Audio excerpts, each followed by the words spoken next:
the computer. And I will be downstairs so I can hear if something goes wrong when I'm running up.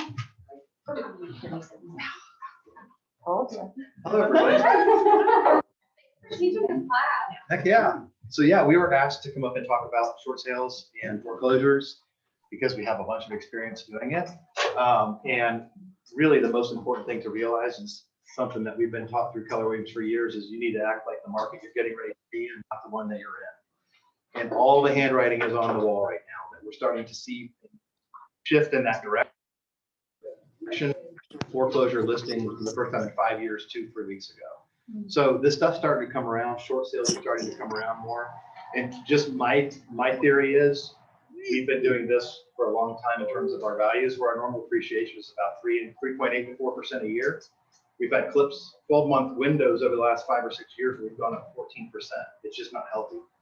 And the longer we do that, the harder and faster we're going to do that. So nobody wants a repeat of 2008, but everybody needs to kind of be prepared for the worst, but optimistic that it's not going to be like 08. I don't think it will be, and I don't think either of them do as well. But anyway, for those of you that don't know me, my name is Jay. I'm with Real Estate by Design.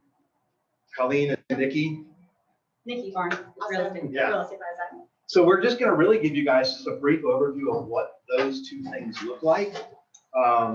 And really, as most classes here are, and you can chime in online if you've got questions as well, very interactive. So a lot of learning comes from just asking questions and kind of going through real examples and case studies of things that have happened in the past. So to put it in very briefly from the foreclosure side of things, we're going to start seeing these things pick up. And there's really two angles of foreclosures to think about, one of which is how do I operate in the foreclosure world from the buyer's agent perspective? In other words, how do I submit offers on it? What makes my offer look good to a bank? How does that process work when it's in a loss mitigation department? And it's not an emotional transaction at all. From the bank side, it's purely a bottom line transaction. That's a really big difference. And then the other side of it is, well, how can I get into getting foreclosure listings? So two different things entirely. Which one were you hoping to gather more information on?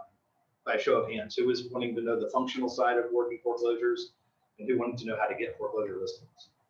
Functional. Listings, the listing side? Okay. So I'll spend just a few minutes talking about that, and then I'll get into the functional side of things if you guys have questions. And obviously, if you have questions after this, anybody can reach out to us. From the gaining business from a foreclosure listing perspective, it's really about relationships that you form with banks.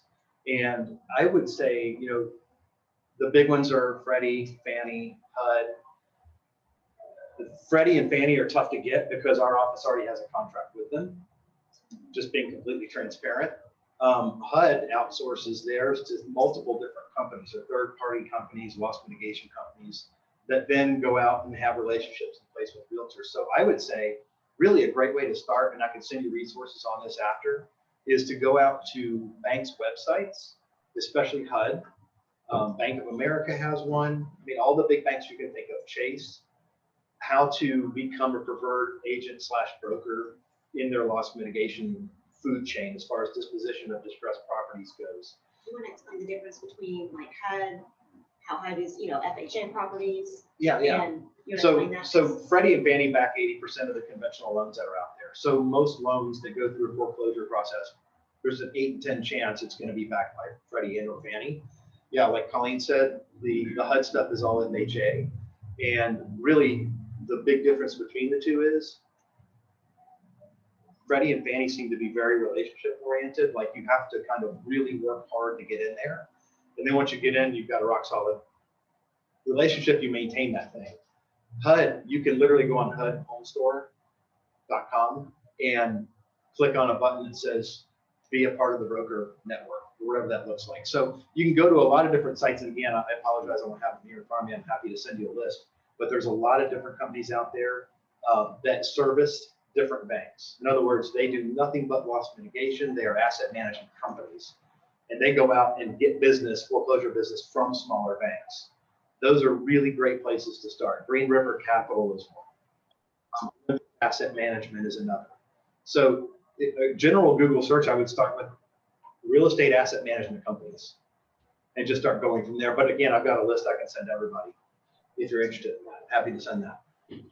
That's really the best way to go about it in terms of just signing up on sites. And that's really how I would approach it if I'm an agent right now, I'm trying to get on board with them.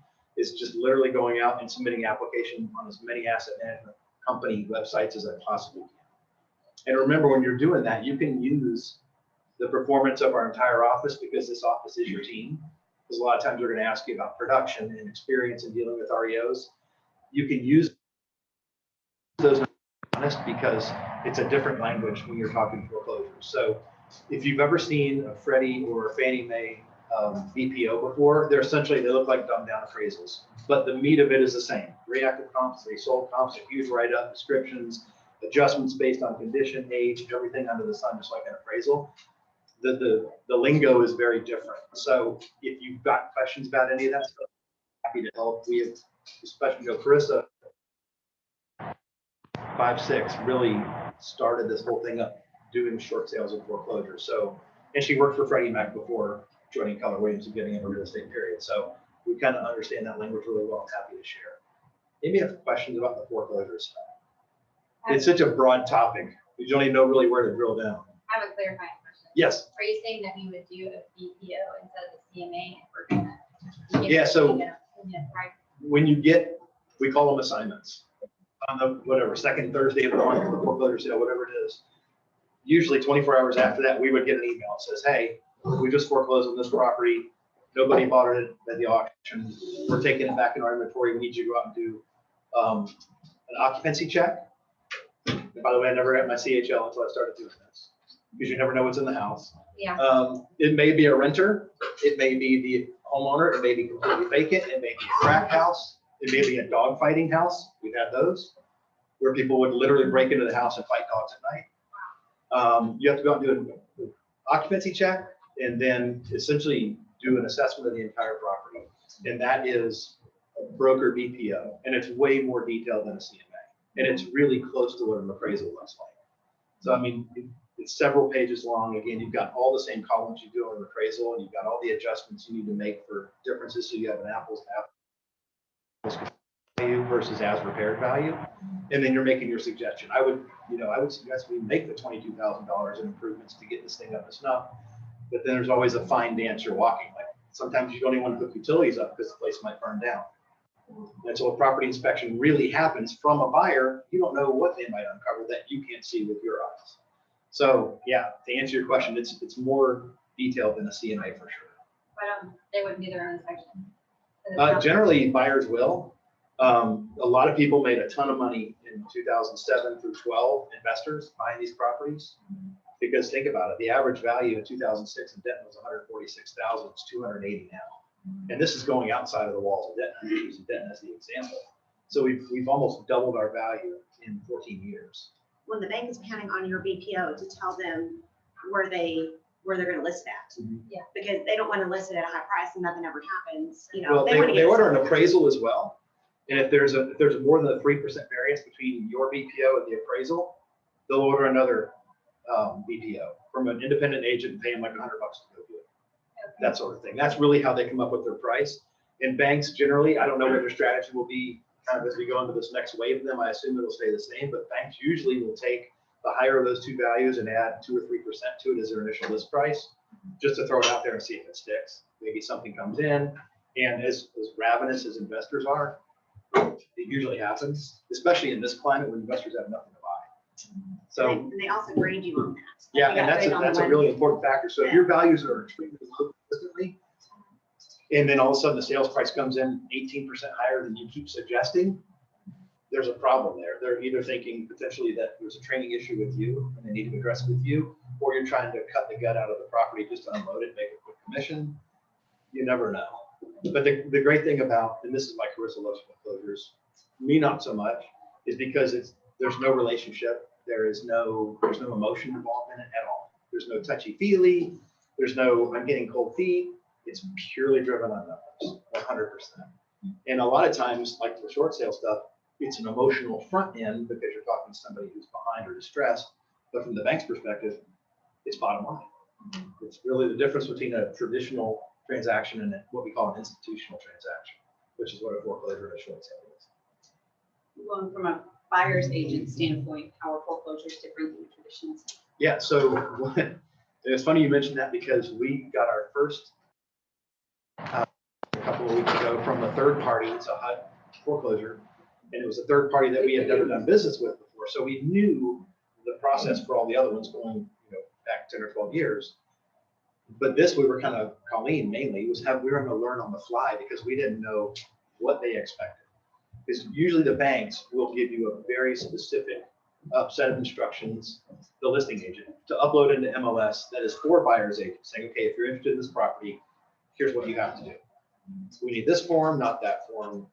A lot of the TREC stuff is overridden by an amendment they have, which supersedes the TREC 104. Like Freddie and Fannie are great examples of that. But literally what I would do first is make sure you're reading the descriptions really, really well on foreclosure listings, because sometimes there's instruction in private remark. And almost always in private remarks, it'll say, see attached instructions. And in the document section, there's the bank requirements for submitting an offer. So a lot of what you are going to go online and you're going to submit your offer. You're not going to submit the 1-4 initially. You're going to submit the offer online. And then if they accept it, because they're collecting quite a few of those to be, hey, we're going to look at it on this date. They'll give you several days to submit your offer. And then once the bank accepts one, then your timeline starts to get that 1-4 contract.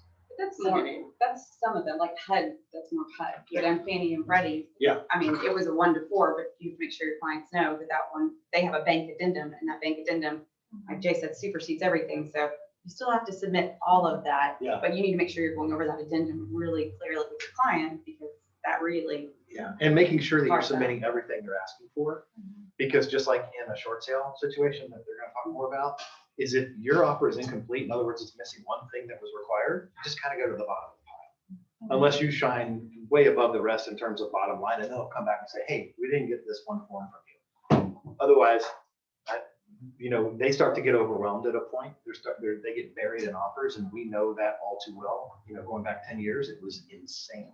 I mean, it was crazy. And I worked all the Freddie and Fannie offers myself. So I have all this information, have to go through, tell all the agents, same thing, multiple offers, the whole 9 yards. But then the person who won say, okay, great, we're not executing anything. I'm going to send you back all this paperwork with all these things highlighted that you need to change to fit the bank's template, fit their verbiage or whatever they require at that point. So it's definitely a learning process, but it's not tough to figure out. Once you roll through it once or twice, it kind of becomes a habit at that point.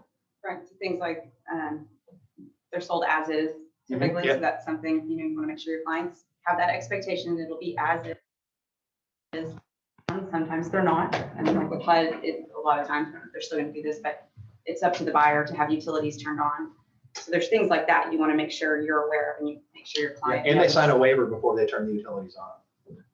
But if they fire that thing up and the house burns down, it's on them. Wow. Yeah.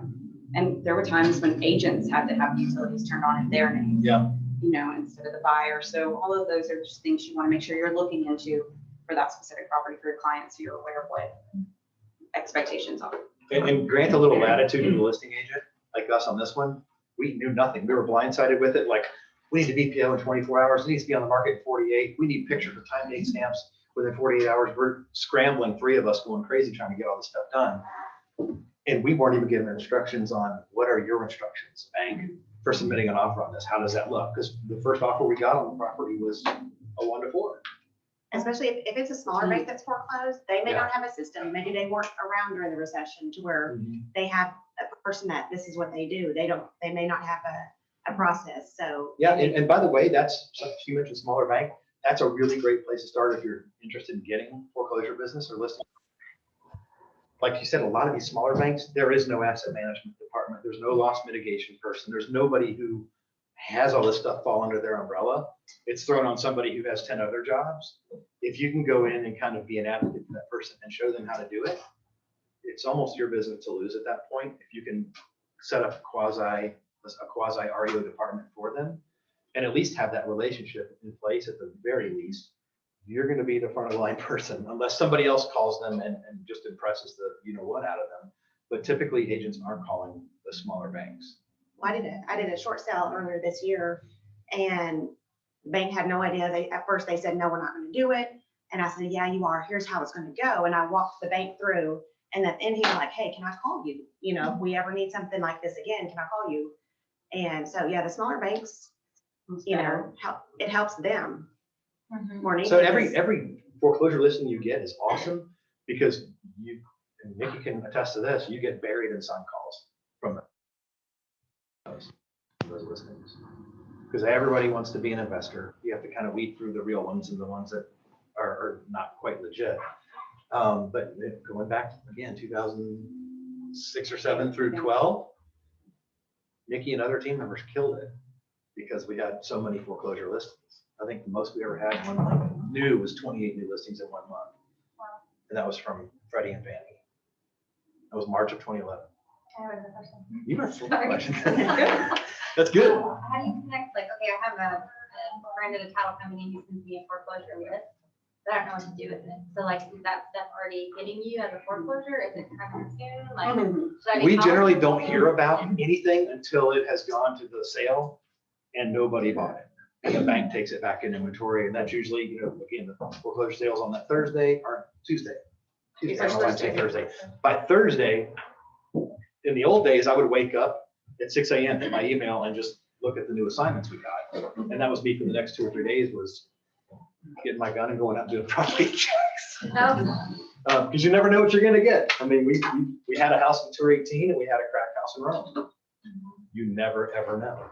I mean, you could use that foreclosure list to get an idea of who maybe are some of the smaller asset management Yeah. companies, because it'll have on their broker, mortgage lender. Mhm. So you might be able to use it to kind of help you, or And also for companies you're not aware of. for short sales. Yeah, you can also, Yeah. Nikki had a short sale earlier this year that was off the foreclosure list.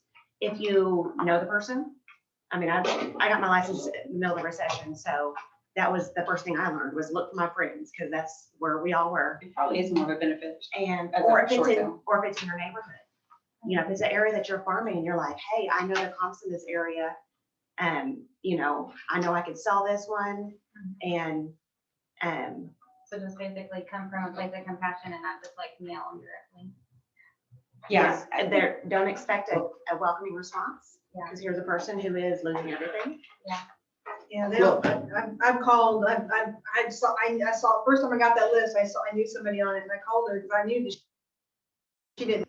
And so that was a hard call, but the worst is when you don't like call on a house that a client wanted, and I called and that lady was so unhappy. How dare you kick me when I'm down? You know, you gotta have pretty thick skin to make those calls, but. But I think if you come from a place you really are where you're trying to help them and make sure, like, are they aware a short sale is an option, you know, maybe an option. You need a lot more information before you know if it is, but that it may be something they haven't ever heard of, and they were just gonna let the house go when there is an alternative to that. They don't So realize they you're could really sell there it to for what help they them. could pay off The their banks don't send them a letter saying, hey, maybe we'll take less money. They send you a letter saying, here's how much you owe us, pay up. So And at that point, They do we don't have know. them call the bank, or do we call the bank if they're cool with it? Well, I mean, I guess segueing into short sales a little bit, we don't. Well, let me just say real quick, because I know we're getting to short sales, which is, by the way, short sales happen before foreclosures. We start to see the wave of short sales happen and then the foreclosures follow right behind them. And as Colleen said, Nikki's seeing them as well. I mean, they're coming. And the fact that we've gotten foreclosures already kind of surprises me. It scares me a little bit, but it's good. Because in a market, no matter what the market is doing, somebody's doing well in that market. You can choose to do it or not. It's just like prospecting. You know, the path to success is simple, not easy. Are you willing to do it or are you not? But that, like in 2005 and 6, that's when really things started to kind of turn. We peaked that crest and values started to fall. And the epicenter of short sales and foreclosures back then was Little Elm, right out along 380, all that stuff. And then Little Elm proper, but so, and I mean, all those neighborhoods along 380 and everything south and the Little Elm itself was just the epicenter of DFW for those things. So Carissa, God bless her, she'd go out like 2-3 nights a week. She'd leave the house at 5 or 6. We'd eat an early dinner, and I had 2 little kids at home. I'm like, what are you doing? She's like, I'm door knocking. For what? Short sales. What? What's a short sale? So she went out and would look for overgrown yards or front doors or porches with flyers piled up on them. Just, you can tell people aren't taking care of the property. Maybe they don't care about the property because they're upside down. They're going to lose their house. And she'd literally go around and just knock on doors until it got dark. And she would find ways to find phone numbers for addresses. This is, again, 15 years ago when we didn't have things like forewarn. And you could type in somebody's name based on tax roll and it gave you 3 options for a phone number. I don't know how she did it. But she basically turned that into what she called her ministry. And that was, yes, I can make a living doing this, but it feels great to help people out. And that was really her whole motivation for doing that. And that really springboarded us into the foreclosure market, because as soon as she started doing that, I got my license in 06, came on board, came from the corporate relocation world, and then we landed a few big REO contracts, and that really helped grow that business. And once banks used to working with you, you know, when they start getting foreclosures, who are they gonna call? They're gonna call someone that they know works well with them, is responsive, things like that. Yeah. So, It's not a really structured world, but just having contacts throughout that world is very beneficial. In other words, there's never really a template set in place unless it's a huge bank, and then they have them. But a lot of it is just on knowing your name and dealing with you in the past. That really helps out. But again, also what you pointed out from the flip side of this for REOs is I really think for buyer's agents, it's really important to have a contact or someone who can help you when you first start writing offers on them. Because like Jay was saying, they may get so many offers that if you don't do it right the first time and you make it as strong as possible, and there's different, you know, it's a little bit different with REOs, how you're writing that, they may just say, you know, incorrect. Are you talking about the short sale package? Oh, no, I'm still talking Oh, okay. about foreclosures, like when Yeah. you're writing the offers. Yeah. I mean, you still want to make sure you know what you're doing on that, how they are different than a traditional contract to give your client the best opportunity to win that. Because I mean, especially with HUD, they've got some strict guidelines. If you don't do that contract right when they submit it, they send it back to you or they'll, you know, terminate the next one. So you do want to make sure you know what addendums you need on an REO when you're making an offer, and just kind of how it's a little bit different than a traditional sale on the contract. Well, let's dive into what we're going to see probably sooner than foreclosures. Short sale. Okay. So really what's gonna kick off the short sale market is all these forbearance agreements that the banks have done to help people during the corona. And because what the banks are telling people for the forbearance, hey, you don't have to make your payment and we'll figure it out at the end. At the end, you just don't know. And the banks aren't gonna promise anything, because what happens at the bank, if they have, there are 50 million people that are on forbearance agreement, if they all don't start paying when things are over and the government's not helping anyone, then the bank runs out of money. So they're going to decide at that point who has to pay right then, and it's a balloon payment. It's everything you didn't pay the last 6 months is all of a sudden due. And that's what people don't realize. There's a difference between deferment and forbearance. Deferment, they put at the back of the One puts them loan. on the end of the loan for 6 more months. The other says, okay, you don't pay a payment for 6 months, but on November 1st, you owe November 1st and the last 6 months on that day. Yeah, you owe 15,000 today. And so that's going to put a lot of people into default. You know, if they weren't clear on that, because the bank gives you 2 options, and naturally, as you know, if you're an optimist, you're gonna be like, oh, okay, it's gonna be fine. They'll just put it at the back of the loan. You forget about the other little options they mentioned, and you may be caught off guard. So that's why we're gonna start seeing the short sales come up, is the people when their forbearance ends. And I know banks are extended by 3 months, so hopefully it doesn't hit all at once, but we're gonna start seeing more and more people that are behind. And so what a short sale is basically the homeowner cannot sell their property for what they owe the bank. And that's going to include all their closing costs, commissions, all of those things. If they tried to list it, they would be negative, and they don't have the ability to pay that amount to the bank, negative amount. So instead they reach out to their lender and try to negotiate the lender to agree to take a shortage on what is owed to that lender. So, I mean, that's basically what a And short the sale lenders is. have something internally where they say, okay, they're going to pay me 90% of what the principal owed is. They have an analysis they go through and say, okay, am I willing to eat this 10%, or is it going to cost me more than that than to go through the foreclosure process, go through all the repairs if we have to do that, the carrying cost of the property, which banks calculated 1.5% a month. And it's going to be on the market for 120 days. Which one is more beneficial to us financially? Which is where the thing comes in. But what really compounds the occurrence of short sales and how many we're seeing is falling values. Because that's why I talked about when our values are doing this for so long, as soon as those things dip down 5 or 6%, and it wouldn't take much for that to happen, maybe a pandemic or something, all of a sudden, these people that paid what you deemed was way too much a year ago for that house, and you were probably right, but at the time, that's what it required to get the home. All of a sudden, they're underwater. So back then, the short sales were a huge thing, but then we had people who were so far underwater, the values fell so far, that they're looking at the math thinking, the market would have to improve this far and take me this many years to even get caught up to break even. I'm just walking away from it. Let the bank kick me out. And it got so bad that we would go do property checks on foreclosure properties and knock on the door, and the homeowner would say, "You're finally here. I haven't made my last payment. I haven't made my payment for 12 months. That's how backed up the courts were processing foreclosures. And they're like, "Sure, you can give me $3,000 and I won't tear the house up and I'll give you the keys." It's called cash for keys. The banks all do that. Whether there's a squatter in there, whether there's a homeowner, previous homeowner, or a renter in there, they'll do the same thing. Sorry, I didn't mean to hijack No, that, but that's yeah, what back on compounds the short sale thing, or what makes it really worse, is the market slides a little bit and all of a sudden people are underwater right away. How much did property values fall? In 2000? Oh my gosh, I wish I could tell you. I mean, I could throw a wild guess and say probably year over year, 15%. I bet. 15 is what I was thinking. 15, 20, and that was 2008. That's when it really hit. But the writing was on the wall a year and a half before that, like 06. That's when we We also really have started. arms.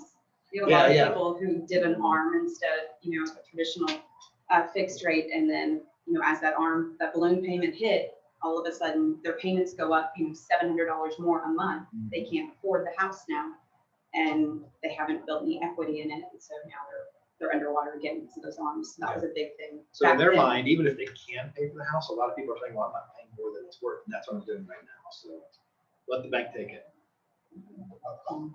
But the short sales are really important to know that that's an option. So when you do go out to a listing appointment and maybe run that net sheet and you're looking at it and your client's going to have to bring money to closing, to talk to them about a short sale, and is that an option for them? We don't have the money to bring that to closing. Now, the other thing that's key is they have to have some kind of a hardship. So they're going to have to show the bank that they don't have $40,000 just sitting in their bank account and they just don't want to pay that negative. I mean, there has to be truly some kind of a hardship. And so that can be loss of income from, a job, medical expenses. There can be We see it a lot. divorce. Yeah. Divorce, when income just goes away, or even just if you lose your job for a little bit and you got your job back, but in that period. But short sales are generally only accepted if it's not recoverable. If you lost your job for a few months and you're behind, the bank may put the missing payments at the end and get back on track. But if you're saying, "Hey, for the foreseeable future, I'm not going to make any more money. I'm not going to make enough to make my house payment," that's when you're in short sale territory. And part of that is writing the hardship letter. Oh yeah, Right. we'll go, there's a whole list of things you'll have to submit with your offer, but just know too, we're not gonna go into them to touch on the options for your client. Short sale isn't the only option. You mentioned if it's just something right now they're behind, you can talk to the lender about, there's loss mitigation, there's forbearance, deferment. So they may, What do they call it? we have obligations. Modifications. Loan modifications Loan are mods, a big thing that they can modify their loan, maybe their payments aren't as big, so they can catch up. So there's other things, that you may be able to talk to them about other than a short sale. But it does look like a short sale is what may be the best option for your clients. Know about short sales and kind of how that process works. And like 80% of loan modifications generally Turn into. end in short sales. I know you think, "Hey, it's just gonna take me a few months to get caught up," but it's really hard to get back 100%. So, even if you can't help that person that day, if it's not gonna be a short sale, hey, call your bank, see if you can do a loan modification, keep dripping on it. Because there's a good chance within 3 to 6 months. The bigger the bank, the Yeah. harder it is to get a modification too.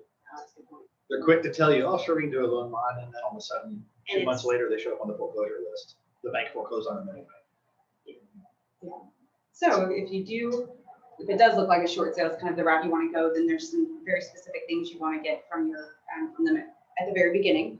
Well, actually, let me touch on pros and cons of taking a short sale. If that's, if you're going to looking at listing one, because you need to make sure that you know what you're getting yourself into and whether a short sale is really something you want to take on. Maybe different this go round, but back in 2008, I mean, the banks had so many of these that it was not uncommon to take a year. to get a short sale done. 6 months, a year. So you just have to really be like all in on this is not typically a quick process and making sure your clients understand that also. Hopefully, like I said, the banks won't have as many and they can process them faster. But you do need to be prepared for that. Also, lenders have the option to cut your commission. I mean, they set the commission amount. So, you know, what I would say most of them are 2%. Yeah. You know, sometimes they would do less. And then the other thing, they may end up, you've done all this work and they won't come to an agreement on what they're willing to take, and it goes to foreclosure. So there are negatives or just things you need to be aware of, but then from a positive side, it is another avenue of clients. And these are clients, if you are able to help them, they're lifelong clients, and you truly, you know, help someone who is in a situation that, I mean, it's fairly emotional for these clients. I mean, who are going through these places in life that they are now in a situation where they cannot even afford to make payments and are looking at losing their house. So it's really fulfilling. I mean, that's a pro. And as you're working the short sale, they get to stay in the house. They don't have to make the payment. So you're saving them. As before you came along, they were looking at in 30 days, they were going to be homeless. They were going to find a place and their credit shot. They have no money. And you're saying, no, you know what? I'm going to take care of this. We're going to list your home. We're going to sell it. And you have, until we sell your house, you stay in your house. You don't have to pay your mortgage. Save up your money for what happens next. Right. I mean, there's a person that is, like she said, would be a lifelong friend. So what you mentioned credit, what's the difference? Foreclosure and short sale? Well, I mean, I can tell you from a short sale on the lending side, if you have a short sale, once the short sale's been closed out on, you have a minimum amount of time before you can buy again. So I think with conventional, it's 2 years before you can purchase again. USDA and FHA is 3 years, and VA with 2 years, but VA, you generally have to pay back. well, that's a whole, yeah, that's a whole of it. But I personally, that's how I got in real estate is I was, had a short sale. The house I was living in, I got behind. I was a construction manager. And when the market crashed, it crashed. And had to do it. And by the time we closed, it was a 6-month process. By the time I closed, we were 18 months behind. And within 12 months, my credit score had jumped back up 100 points. So by the time that 3 years rolled around, I was ready to buy again.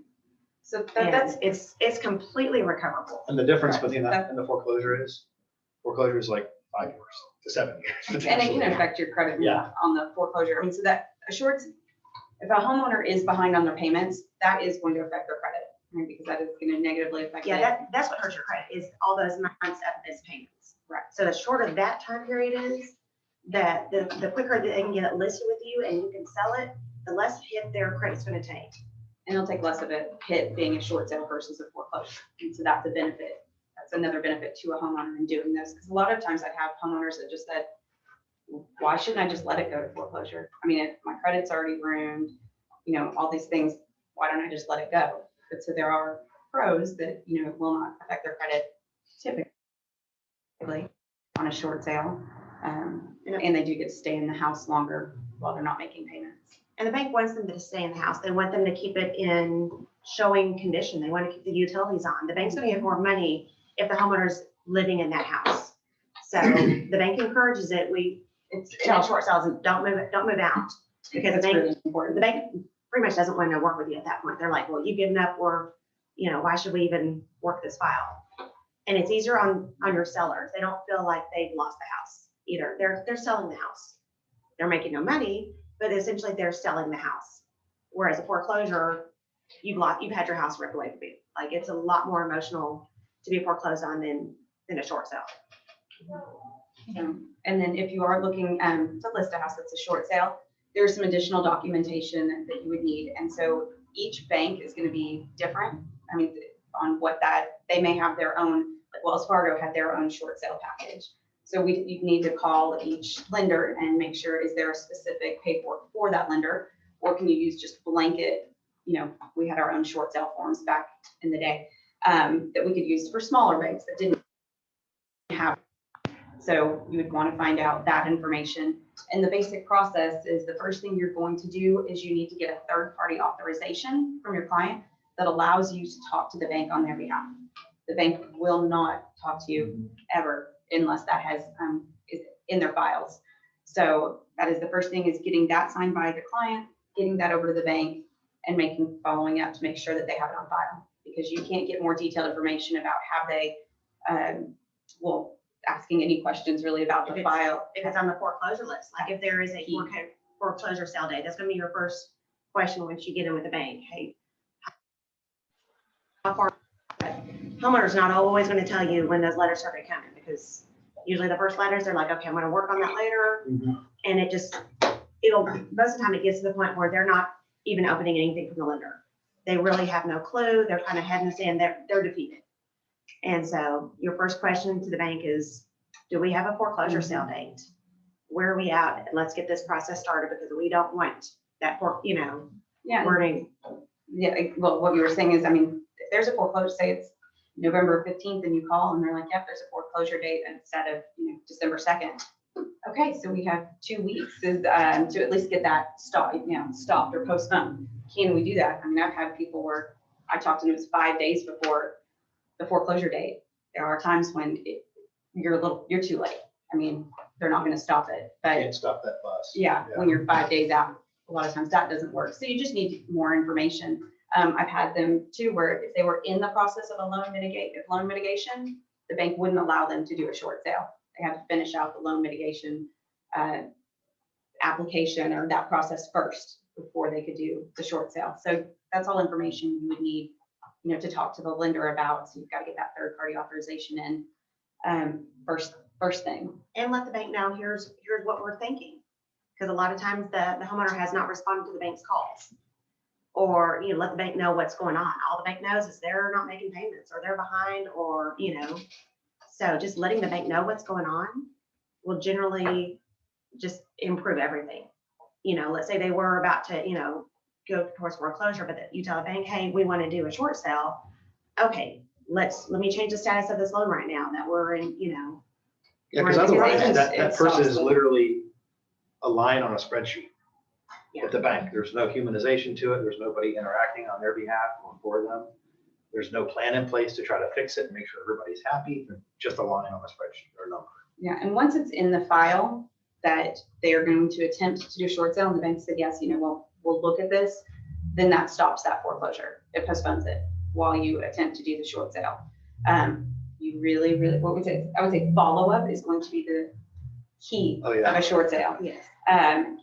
You have to call that lender all the time. So even if they've said, oh yeah, we have your third party authorization on file, you may call the next day and they're like, no, we don't see it. Yes, but check the notes. Yesterday you talked to me and said you did. I mean, so that happens all the time. You send in documentation, have to follow up. Did they receive it? And notate everything. What day did they say they received it? Because the next time you call, it's not unlikely that they're gonna say, no, never received it from you. And you're like, check back on November 14th. I called it this time. Look at your notes. And then all of a sudden they magically find it. Yeah. And I don't know how it's going to be this time, but back in 2008, banks had people working the short sales 24 hours a day. So I called 11 o'clock, get right through.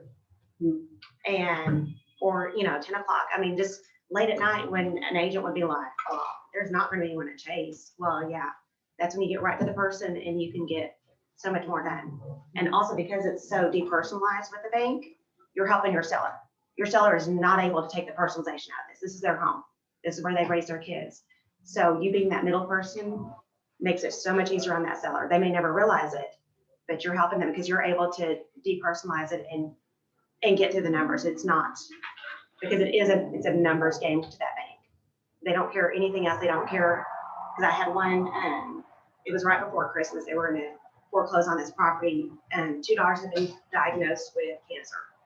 And while they were in the hospital with the 2 daughters, their house got broken into and robbed. I mean, there's a lot of emotions to where, if you just have to deal with the bank logically and go through the numbers with them. Other things. But so, again, years ago, they were so overwhelmed with these and that it was an extremely time-consuming process for the agent. I don't think that's going to be as much the case on this one, because I don't think we're going to have the amounts of short sales being processed by the banks that we did at the time, where you may have one person who I call and they're like, Yeah, we've got 400, just me, 400 files of short sales on my desk. So when I don't call you back Yeah. for a month, that's why. It's because your file is at the bottom of the list, and I'll get to it. And if you don't, as an agent, send in all your documentation correctly, that file goes right back to the bottom of the list, and you kind of start it over. So I mean, that's why these processes took so long. So you have to be extremely organized as an agent, great follow up, and be totally okay sitting on hold for a And be while. nice to the people. Oh, yeah. If you call and you just try to impose your will on them, you have lost. Yeah. You're losing that war immediately. It's over. Just hang it up. Because if you're calling, you're an ass. Well, they're You didn't do yourself or your client any favors. most of them I've talked to are from other parts of the country where they're not as friendly. And so, it's really easy to, if they give you attitude, it's real easy, especially if it's late at night, to give it back to them. But yeah, just stay friendly with them. But I was gonna say that one of the biggest parts of a short sale is the appraisal that the bank does. Mhm. Because the bank knows nothing about this house. All they know is people haven't paid and they're owed so much money. So what they do is they send out an agent to do a BPO. It is not a full-blown appraisal. It is a quick and dirty to see how much they should expect to get on the house. And they use that to judge every offer that's received. So if their BPO says the house is worth 150, they're not going to look at anything, below 140. Not even going to consider it. You're trying to cheat them. However, if the house is only worth 100 and that appraisal comes in at 150, you're in trouble. You're never going to sell this thing. Your people are going to be foreclosed on. So your job as an agent is this is the one time that you can get in with that appraiser and change their mind. Because this is not affecting anyone's loan. This is the bank's opinion of price on this property. So you can meet that appraiser out there. You can give them comps. You can go back and forth with them and negotiate to make sure that appraisal comes in at fair market value, because we know fair market value. The bank has no access to MLS.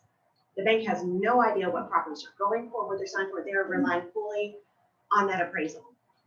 And so it is in your seller's best interest to sell this house. It doesn't matter what you sell it for. It is in your client's best interest because it's hitting their credit every month that they're behind. Your seller's best interest to make it move fast. And to make it move fast, you need a fair appraisal value that you're going to get an offer on and you're going to get the seller sold. So it's really important that you're out there making sure that appraiser knows, hey, they haven't had the roof fixed. They haven't maintained it. Look at these floors, look at this, look at that. And making sure they go in, because Yes. drive-by appraisals, they do those. And on a short sale, that can make all the difference. If they just drove by it, never make a huge difference. So Or sometimes not even drive by. Yeah. Desktop appraisals. I did one earlier this year. They had refinanced a couple years ago for 140, and this sucker was not worth more than 70. And they said, no, we're not going to do a short sale. It's worth 140. We did an appraisal, which they did a drive-by. So I started shooting them pictures. I was like, are you really sure you're going to stand by this? You can put your name on this? Because this is not a. To the appraiser, you're saying. To the bank. Oh, yeah. I said, this is what it looks like. Did your appraisal show you these pictures? Because I don't think you did. And so they did. They ordered. I'm very passionate about short sales, if you can't tell. And so they did send out the appraiser, and we were able to get it closed for $75,000, right where I told them it was going to be. But yeah, that appraisal, if you can get a fair appraisal, you won the deal. But other than, okay, so you got your third-party authorization. Other than that, you'll do a typical listing agreement. You're going to collect some additional financials, would be the big thing that the banks are going to require from your seller. So you have a hardship letter that they're going to ask you for, which explains from your seller why can't they continue to make payments, or what is the impending issue. Like they know, hey, I'm being laid off in 2 months. What is that hardship that's coming that they know they cannot make the payments on the house. So they do a hardship letter explaining that. There's a borrower's financial sheet that is very detailed about all their finances, their debts, how much money they've got in their bank accounts, all of that information they're going to have to send in. They're going to have to send in pay stubs, bank statements, W-2s, So there is a whole short sale package that you give all that paperwork to your client to complete. And you really do need that information before you go on the market. It is really difficult on a short sale if you just get little pieces from them here and there of that instead of getting the whole package. And then as a buyer's agent, when you're submitting an offer on a short sale listing, what should be your top of mind thoughts or your strategy right out of the gate? Well, the seller is doing a short sale because they're in a financial hardship, so it's going to be as is. They typically, they don't have the money to go in and make repairs. So that's probably the primary difference. Patience. If you have a specific close date that you need as a buyer, short sale is not for you. Move on. There is no way to tell you when the bank will accept that short sale. You made a comment, I just want to circle back to, you said impending issues, hardships. Do you have to be behind on your mortgage? You're saying no, he's shaking yes. So You kind of have to be delinquent a little bit to show up on the radar, do you not? not anymore, because if you have, and it kind of starts back in the day, you had to be delinquent years and years ago. But then that kind of started fading off, you were no longer having to be delinquent. Now each bank, because as we're kind of getting back into this with banks, it is possible that different banks will say different things. That one says, yeah, for us, yes, you have to be delinquent. But we do one, that was one I was talking to a couple months ago, that she was having to move. Her job was transferring her, but she had a new construction house and was going to be negative. I mean, she was going to lose money and she did not have the money to do that. That is not something where she was behind payments yet, but she knew if she tried to sell it right then, she was going to be behind and she didn't have the money to do that, but her job was going to take her somewhere else. So that was an impending financial hardship that the bank would consider a short sale for. I have a question.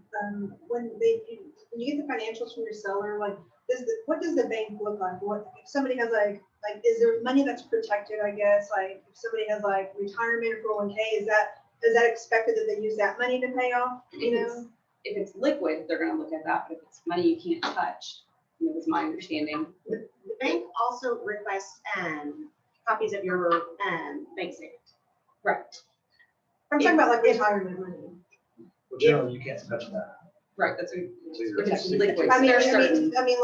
you can with a huge, right, but they're not gonna say, oh, you've got The bank only 600 knows, grand and, the bank only knows about the bank accounts that you send them information on. You are supposed to be sending them Take this out of all our accounts, account, right? but Yes. Until like, unless it's interest. So I had to think.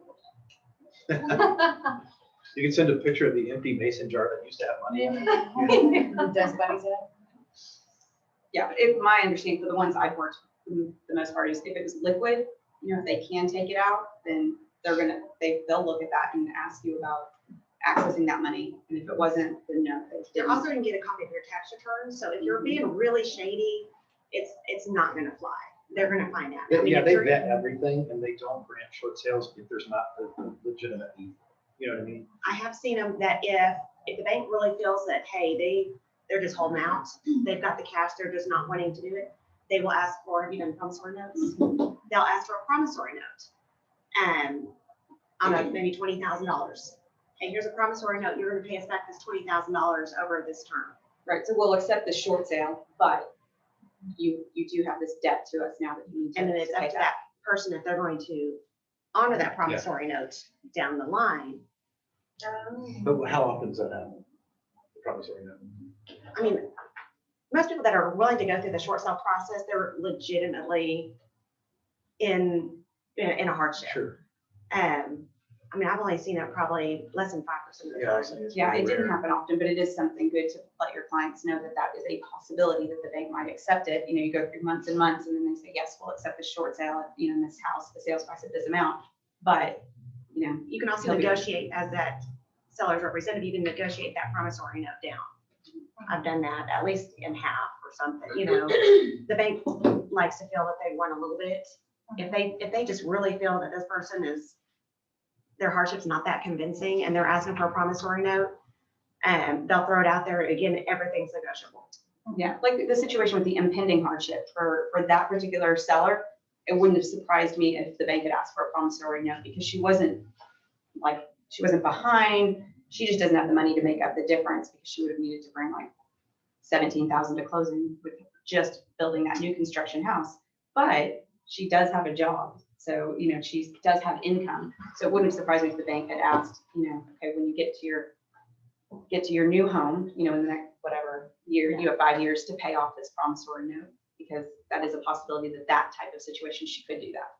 But in general, I didn't have that come up very often. But when they're filling out that worksheet, you have to remind them, you know, hey, did you have to buy clothes, shoes for the kids, toiletries in the house? Like, there's a lot of things that when you're writing down like all your expenses that you don't think about, because at the end of the month, you're like, whoa, where'd all my money go?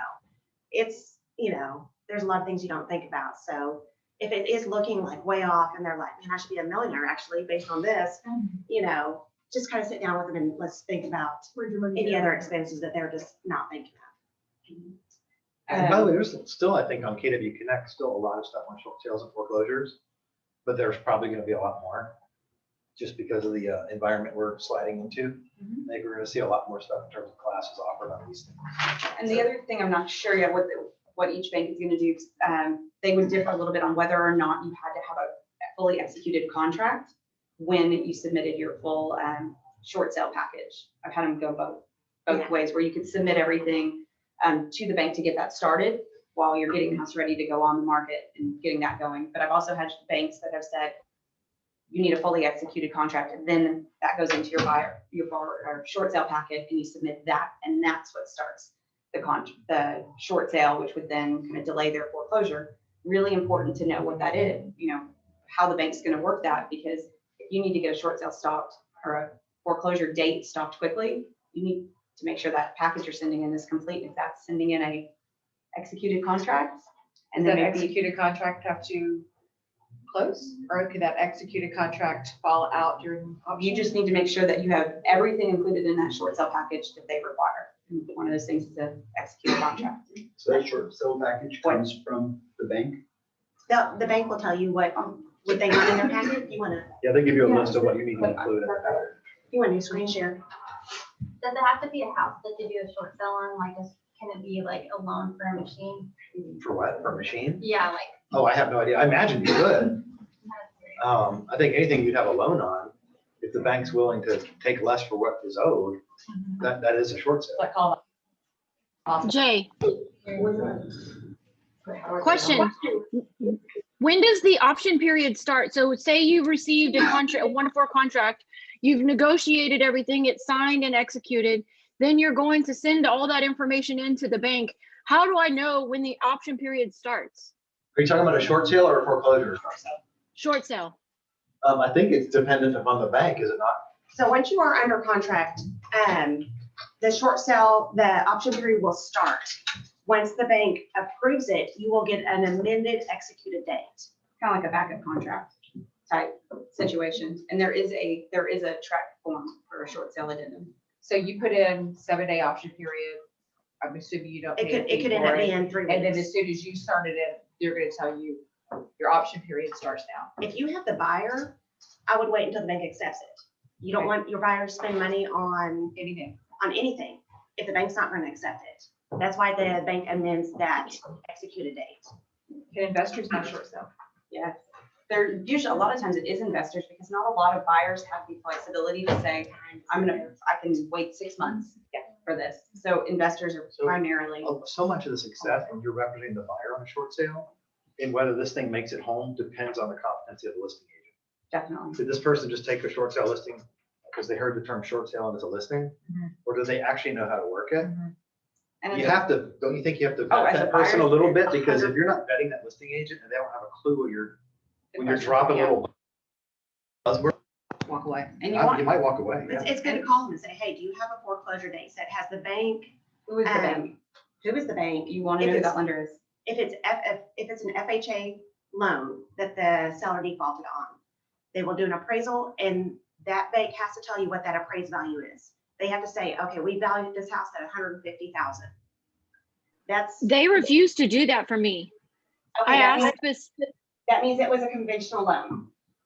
If it's an FHA loan, it is required. I mean, the FHA is backed by the government. Okay, the government has certain processes they have to be They have to be open about certain things. If it's a conventional loan, that is held by a third-party investor. The game is theirs. So a lot of times with that, if you can get an offer in and they reject it, they may kind of give you an idea of where they're at. Okay, we're not here. You know, we must be higher than that. It's a lot harder on a conventional. That's why setting a list price for your short sale is, if it's an FHA, if you can afford to wait for that appraisal, it makes your job a whole lot easier. If you can't, I mean, you run comps, you do the best you can. It's important to remember the bank that you're negotiating that short sale, they don't have their real estate license. They don't know what you've listed at. All they care is that you bring them a contract and they get this thing off their books. So a lot of times you'll list it at where you're gonna get it sold. You're gonna get an offer. You're gonna get something. It's really important. So from a buyer's agent, another thing you're asking is, you know, when you're talking to the agent is this an approved price? As a listing agent, I always put it in private remarks, you know, short sale approval needed, or this is not an approved price. Really important, because again, you may list it at 150 and the bank comes back and says, we're not taking anything under than 170. And you have to go back to that contract you have. And a lot of times that can be, a sticking point. Big time. oh yeah, especially with that agent, if that buyer's agent didn't understand that that could even happen, that price you set it at, and the seller has agreed and you are in contract, and then you come back and tell that buyer, sorry, you need to come up 20,000. Yeah. And they're just like, your seller agreed. Yeah. This is a short sale. The bank has to approve it. And if your seller's in a crunch and you need to get it listed and you need to get an offer on it, because the bank's saying, hey, we're not gonna even work on the short sale because it's too close to the foreclosure date. We're not even gonna work on it unless you bring us a contract, because it's not even worth our time. We're in that much of a time. Now, see, crunch. right now, because we've had people approach us and say, I'm behind on my mortgage and I think I need to do a short sale. And you go and talk to them, you realize they've got a pile of equity in it. So it's not so prevalent that you're gonna, I think, find yourself in these situations that we're talking about right now. But again, as soon as the values start to dive, everything just starts to compound on it. So here's which continue to drive prices of traditional real estate down. People become behind, people see they're underwater anyway. So these are all the strategies, I think, that are geared towards taking that listing. But I think the first question, and it's a long way around the of this, is just to ask, well, how much do you owe on your house? Number one, because if you listed it traditionally and they're only a month behind, you could make up the difference, you know, times 50% pretty easily. If you just listed it traditionally and have it under contract in 2 weeks, and they walk away with a check for 20 grand when they think they're getting ready to lose it to a short sale or a bank. You can also do a short sale that ends up not being a short sale. If someone's behind and they're about to be foreclosed on, you call up that bank and say, hey, we're doing a short sale that, you know, you run the numbers. That seller's gonna walk away with $50,000. Doesn't care. Get in with that bank, tell them you want to do a short sale. That will buy you time, because that bank will have to stop what they're doing.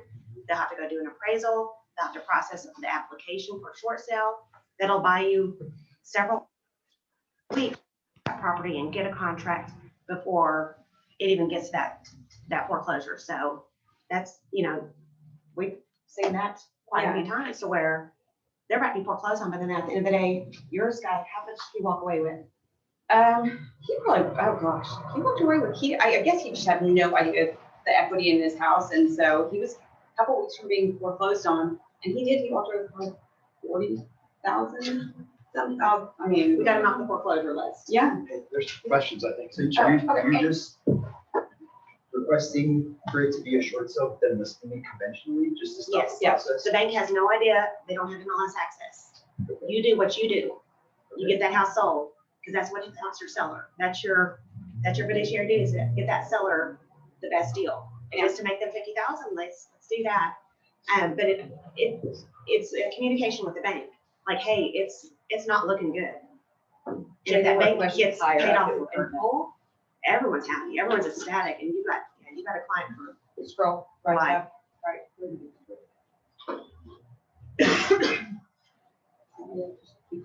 Gosh, we didn't see any of these. Anyway, behind it though is just an example of a short sale that the bank is typically going to ask for, that what we call the short sale package, is all of this information from them plus a contract.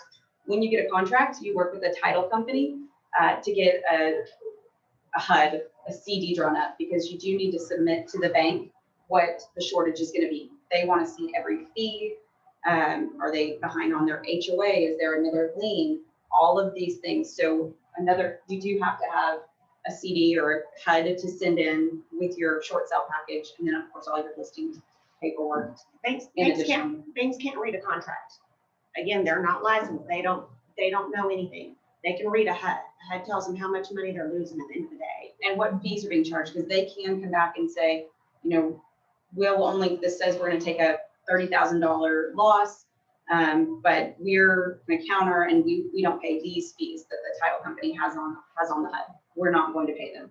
So, you're negotiating that. So they need that to see what fees are being charged and what they will or will not pay on this. So who pays them if the bank doesn't? Title company You've got to pays get basically the buyer, because if you've got to get that contract price up to cover those values. So that's when you Or might be could going back potentially to affect commissions. And any other, I try not to We try not say to go that. there, but Yes, it's possible. Yeah. Real world. any third-party liens. I mean, if you've got someone, they put in a pool a few years back and now they're in trouble. Any vendor liens are all negotiable. Second lien, the HOA liens, anything like that. And they're negotiable. You get them, negotiate them down. the only thing that's generally not is a tax.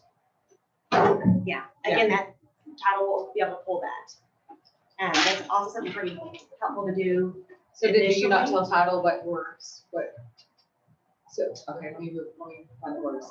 So they've got $40,000 worth of equity, where we get a CD, how, do we just not put in? no, if they have that much equity. I mean, if they have that much equity, we're gonna go ahead and They're sign gonna- traditional. Yeah, you But said what that- if you're out of said that. time?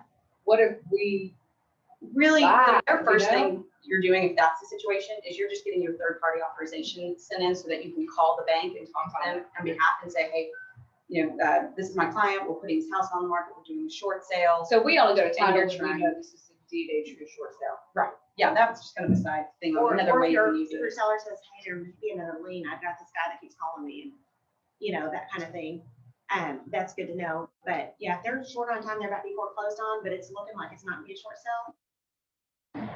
Yeah, hold your horses. They're gonna work with you. But so this would be the typical financials that the bank is going to ask for as part of your short sale package. Fair enough. What did you say, what were some of Oh, those? sorry, questions? Yeah.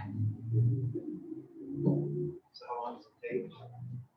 Typically the process, 30 days to a year. Yeah, I mean, I would not expect it to take nearly as long as it used to, because they don't have the caseload they used to have.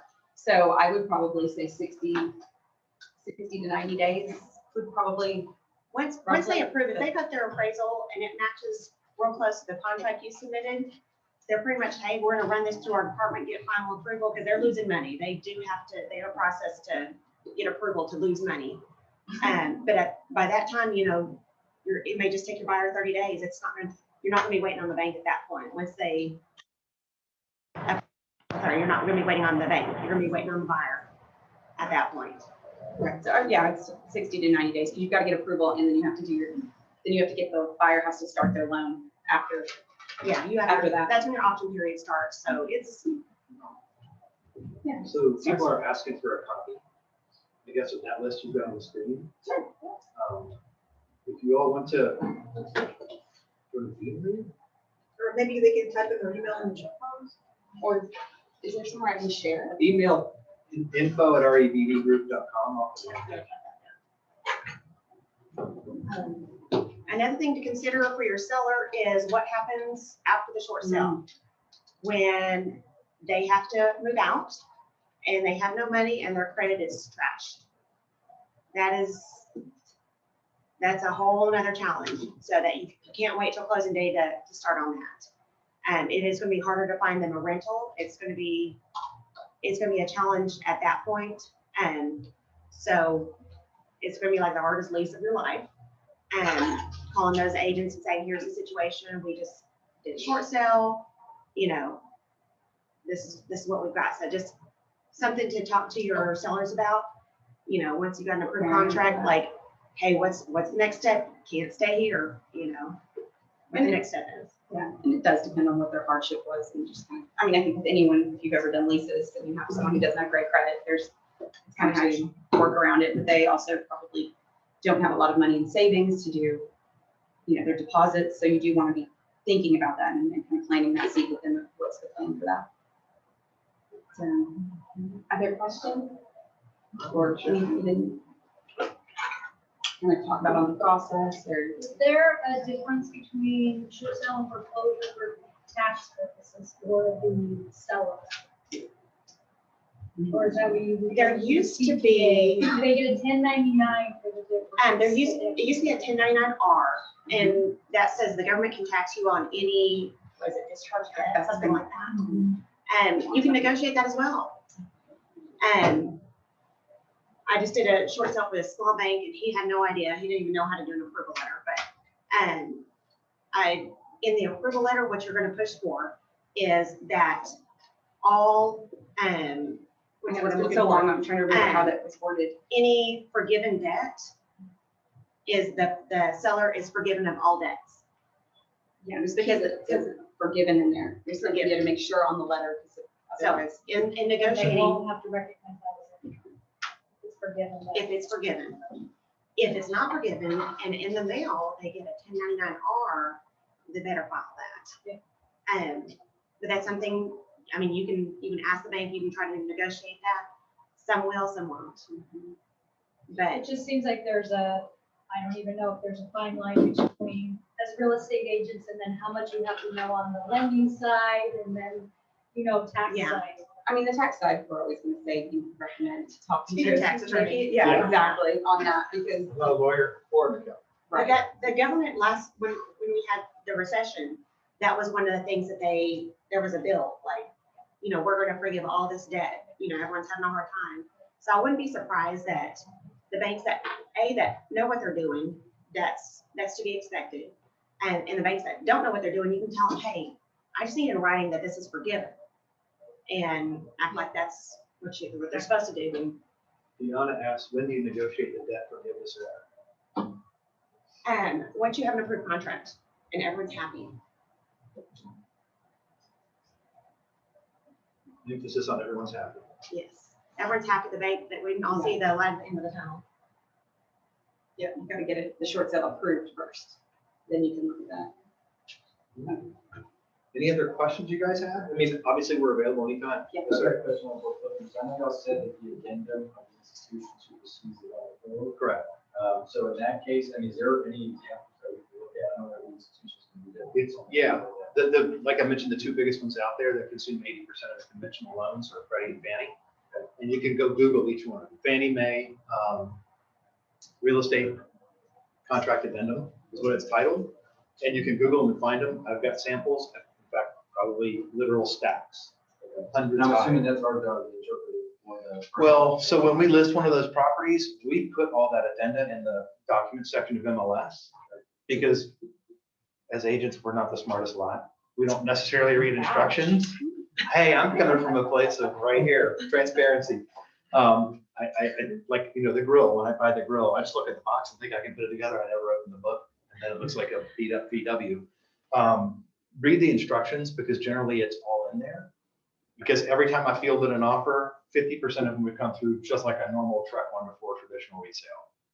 And I have to say, actually, I don't have to, but I ask anyway, did you even bother reading the instructions or opening anything in documents? I was thinking kind of like a new construction contract, right? It's going to be very cut and dry, seller friendly, the bank friendly. I mean, it basically says you can't sue the bank, you can't hold us accountable. Yeah. Everything is. Indemnification is written in that thing 100 times. Indemnifying the bank of anything. It's basically what the bulk of that. I thought of one more thing. When you are representing a buyer on a short sale, and your buyer is going to be very, very patient, right? We all know that. And I do earnest money of $100, because it doesn't care. That seller doesn't care how much that earnest money is. They're not going to see a dime of it. The bank doesn't care, because the bank can't read a contract.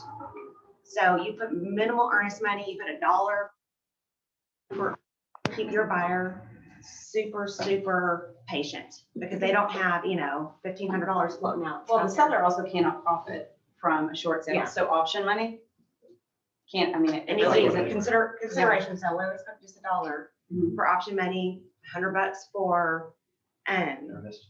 for earnest money, and you will have a very patient buyer because they got $100 tied up in this deal. Yeah. So does that earnest and option money, not the whole 101, does that go to the bank or does that go to the seller? The option money sits in the listing agent's folder. Okay. Because if you get to closing, here's what happens if you give it to your seller. Let's say it's $100, you give it to your seller at closing. If they don't come up with that $100, because that seller can't walk away with money. Okay, that's the whole purpose of a short sale. The bank's losing, they don't make. And if they don't show up at closing with that $100, it's either not closing or you're paying that $100. So then who receives So it? I always kept it in my folder, Right. and then I show up at closing with that dollar. And so nobody receives it? We can receive that you It just, received it, yes, but you can it receive doesn't it on have to cash be it. deposited. Yeah, But right. You're It not all shows up, depositing that you much. take it to title company, that way, the earnest money goes to title like normal, but that option fee, just hold on to it. Yeah, and so, or again, from a buyer's agent, you want to be able to put in there for a close date, we put our typical 30 days on a short sale, that's a detriment. If I'm a listing agent and you can only wait 30 days, that's not enticing as a seller for us to take. I want to see that you can wait 90 days, not minimum, but you want to see that you've got some time there because you're going to take a lot of time doing your best to get that short sale approved. If that buyer walks away, you start all over. When that head that tells the bank what they're gonna make is prorated for that day. So if you put it 30 days out, that head goes through to the bank. In 30 days, by the time the bank looks at it, 3 weeks later, they're like, well, it's gonna expire. You have to redo it all again. Then you have to go do a new contract or an amendment, then you have to do a new HUD, and then you go back to the bank.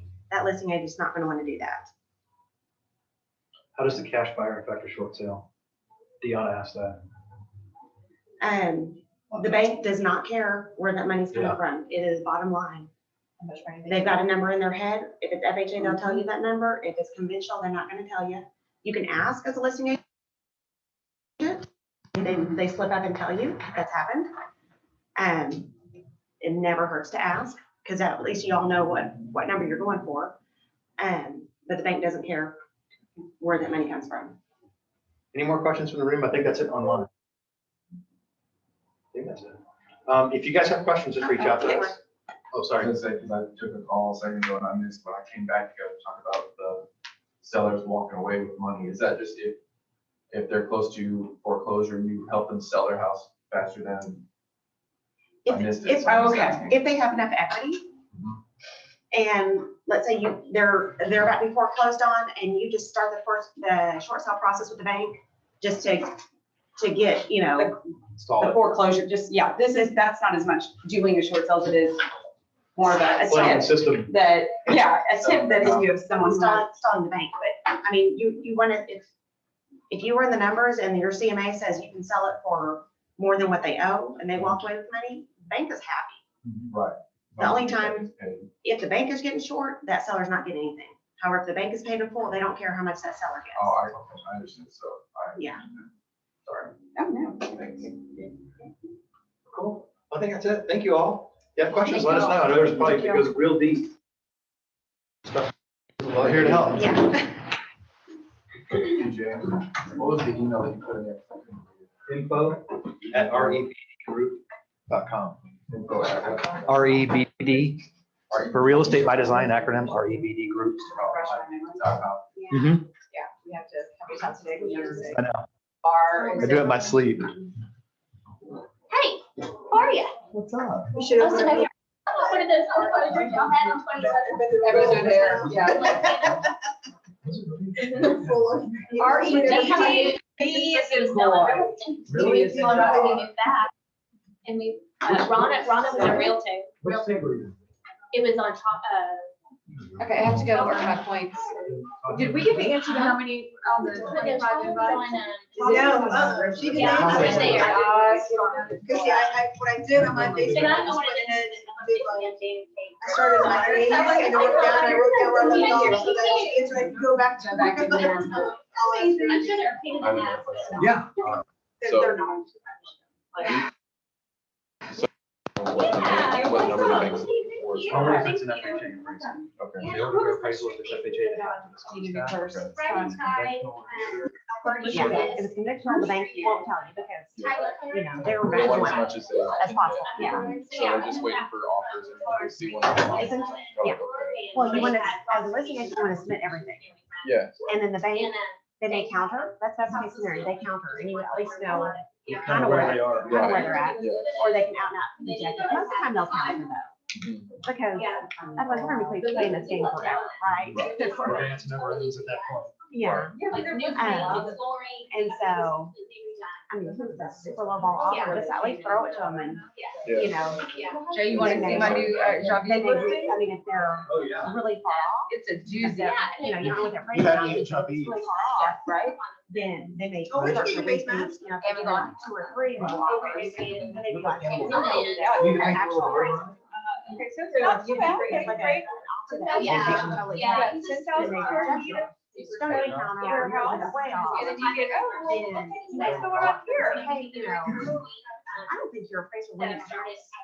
Right. You have pictures of the house. I I want want to to take take different different pictures. pictures. Because, you Um, know, a lot of times they do a drive Sorry by. about that. Because generally you're not supposed to. They have taken out Right. It's like someone's month. Like someone's. there is no 30 years electricity. on All this properties are appraisal. taken out. You need to have. The electricity, This appraisal I told is them. not going to be. It I said, all of is your just a. electricity is Yeah. run How much money it's rated as. to outside. And so, and you can say, hey, you know, you're coming over, so let's talk about this. I don't think we can, but, yeah, I'm sorry, I didn't see anyone's property. I think it's, I don't know, water, so they can just go and so, that way you know, they have to call. You know what I mean? You can meet them there and talk to them and be like, hey, but let's, you know, let's agree on, let's ballpark. Then they, you know, they're not gonna tell you, but at least you say, hey, you know, see that leak there. Did you look at our here and look how gross that is? That kind of thing. Yeah. Because the, I mean, the best case scenario seller is to get a reasonable price that you're gonna get an offer. And you go, So I guess they're. No, So when you this get is- into. What are you doing? Hold on, right? I love it. It's basically like somebody's in And distress. they, and we can- it was. You guys saying earlier, like the short sale is to stop, like if they're about to get foreclosed on. or if it's anything, if they can't afford to live in the house. Yeah. Foreclosure, even if it's not started, if there's not a foreclosure date. You know, you can figure out. Right, but they still can't get the pay, so it's an eventuality. All of them. What hurts their credit is all these months they're gonna come. Right. So it's in their best interest to kind of jump on it and be like, hey, they help us get Yeah. household, and they get to live in the house down there. So they save up their money, that way when they do need to move, they've got money for a deposit on the apartment or something. I think, you know, everybody trying to tell them where to go. Yes. Yeah. You know, like, So had a accident like back in 08 when Thank you very there much. were so many people in default. Nice to meet you. So if I were in a house that went to do a short sale, Like, show I me didn't know where my it says that. husband had like not been Talking paying about over a Campbell year. Laird Mass. Right, And then over a year and the bank still hadn't even right. foreclosed on it. Show me where. Okay. They also, the bank doesn't No, want I to was- foreclose on Tyler Drive. too many houses at a time and then go on market, right? So let's say they foreclosed on 5 houses in the subdivision. They're not carrying those 5 houses, so they want to list it, right? Yeah. So if you walk into a subdivision and there's 5 foreclosures in the market, you think they're gonna get top dollar? Right. That's gonna drive everybody's down. And this bank is now going to lose even more money on 5 houses. So they don't want to foreclose. Yeah. Because they're gonna make less money than this house. That, because I mean, you're the buyer and they're gonna look at foreclosed property, are they gonna pay at list price or are they gonna negotiate? Right. They're gonna negotiate. They know they're not totally stupid. Yeah. So they want to do short sales. But yeah, they're in business to make money. Right. So they want to do the short sales. They're not gonna be in any rush. However, if you're not even telling them that foreclosure is imminent and they don't have any other foreclosures in the neighborhood, and they're like, hey, we can make 100% of his equity. Yeah. You know, because maybe that house has equity.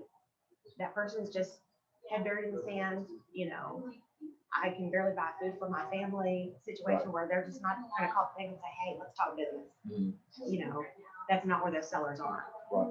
So, the bank, if you just don't have any communication with the bank, you are gonna get foreclosed on faster, even if the bank doesn't want to. So Right. just call them up, say, hey, you know, we need to do a short sale, you know, and then when you're like oh my gosh, we're gonna get more, we're gonna get a full payoff for you, even after all surprise later, Right. after you've written comps, Yeah. but at least the bank will, they know you're working on it. Yeah. They're willing to work with you. Right. They Okay. really are.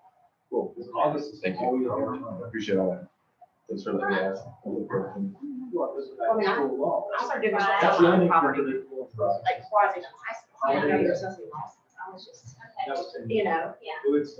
okay, I'm gonna do the thing, and then I took a class, so I learned about it. And like halfway through, and it was like, well, license, and so I went and got my license, like the next month, You work on your house? to help other people. Oh, I see. Yeah. Oh my gosh, like, there's people just like me. Yeah. I know exactly what they're going through, so, Right. and so for the first 2 years, I was like, I didn't have to. Just to There's a bad negotiate, kid. like, Go back there, right? and then, my credit score was 444 Oh, wow. when I closed. Like, it was 19 months missed payments. And I had a truck that got repoed, like, I was a construction manager, like, there was a possible job, like, there was nothing. And within a year, my credit score had jumped up 100 points. Yeah. Just from those late payments or those missed payments. Yeah. And then, years after that, I bought my first house, and I have rental property, and Yeah. like, it's totally recoverable, and so, Right. like, that's what I'm doing, because like, whereas if you get 4 years, you're looking at 7 years. 7 years of living crappy rentals, and, Well, I know somebody who doesn't do it. Yeah. For their business, just to keep them days alive, basically. Yeah. And you still have to, just trying to do deals, and you still. I did it on bankruptcy, and this is what happens, like. And even getting a job, if you have any, Everything, my friend, she missed it, and so our partner one time, so it's impossible. It was a mistake. It was just like, we don't care, our computer says, it's just, Yeah. so it's real. so, but that's why I love doing it, because like, you can help people, and they're gonna be like, oh gosh, and like, for their dignity too. Like, it was so much easier for me to sell my house to someone else than to be like, just have to like sneak out in the middle of the night, with my 2 kids, and be like, well, that sucks, it's a lot more, it's a reason with dignity. The house I was Yeah. I wasn't there the day they were taking stuff out of there, but my brother was. Like the hardest thing ever. It's like the house we grew up in. Yeah. And it's- Like, I still get like teary thinking about it, and I'm like, it was tough, because I mean, I was a construction agent, I built that house. I built the house when I was pregnant first, and it had children in it, and it was rough, but like being able to have other people live and hey, now I'm to house, I'm like, Yeah. this is, it's completely recoverable. It is communication. Yeah. People don't. That's why there's people around my age that we talk on the phone and I hate texting. I don't really like email. Yeah, Bank of America's never gonna text you. Right, Yeah. I prefer talking on the phone with people because it's that communication. Face to face is the best. So I always try to hear what I can do, but just for me, it's always better. Absolutely. And like I said, I'm calling off hours at 11 o'clock, we can chat with that negotiator and work with them, and, I would get deals done.